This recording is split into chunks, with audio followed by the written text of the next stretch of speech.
পাকিস্তানের কারাবন্দী সাবেক প্রধানমন্ত্রী ও পিটিআই নেতা ইমরান খানকে কড়া ভাষায় হুঁশিয়ারি দিয়েছে দেশটির সেনাবাহিনী। ইমরানের বিরুদ্ধে সেনাবিরোধী বক্তব্য দেওয়ার অভিযোগ তুলে পাকিস্তান আইএসপিআর এর মহাপরিচালক বলেছেন, তুমি নিজেকে কি মনে করো?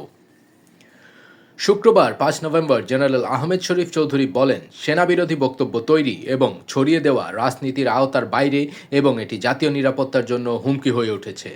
ইমরান খান 2023 সালের আগস্ট থেকে কারাবন্দী। তার বিরুদ্ধে দুর্নীতি, সন্ত্রাস সহ একাধিক মামলার বিচার চলছে। অতি সম্প্রতি ইমরান খানের মৃত্যুর গুজব উঠলে তার বোন উসমা খান তার সঙ্গে দেখা করেন এবং তার বক্তব্য জনসম্মুখে তুলে ধরেন। এরপর গত বুধবার ইমরানের একটি এক্স পোস্টে বলা হয়, অসীম মনিরের নীতি পাকিস্তানের জন্য বিপর্যয়কর। তার নীতির কারণে সন্ত্রাসবাদ নিয়ন্ত্রণের বাইরে চলে গিয়েছে, যার ফলে আমি গভীর দুঃখ পেয়েছি।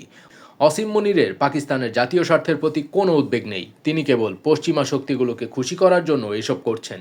তিনি ইচ্ছাকৃতভাবে আফগানিস্তানের সঙ্গে উত্তেজনা উস্কে দিয়েছিলেন, যাতে আন্তর্জাতিক প্রেক্ষাপটে তাকে একজন তথাকথিত মুজাহিদ হিসেবে দেখা হয়। ইমরানের এমন মন্তব্যের পর আজ সংবাদ সম্মেলনে পাকিস্তান আইএসপিআর এর ডিজি বলেন, এই হুমকি একজন ভ্রান্ত ব্যক্তির ভ্রান্ত মানসিকতা থেকে উদ্ভূত, যে নিজের অহংকারের কাছে বন্দী হয়ে পড়েছে। তিনি মনে করেন যে তার ইচ্ছা পাকিস্তান রাষ্ট্রের চেয়ে বড়। তিনি বলেন, তার অহংকার, তার আকাঙ্ক্ষা এবং হতাশা এতটাই বেড়ে গেছে যে তিনি মনে করেন তাকে ছাড়া পৃথিবী শেষ হয়ে যাবে। জেনারেল আহমেদ শরীফ উল্লেখ করেন, সেই ব্যক্তি যে বক্তব্যটি তুলে ধরেছেন তা এখন আর রাজনীতির বিষয় নয়, বরং জাতীয় নিরাপত্তার বিষয় হয়ে দাঁড়িয়েছে।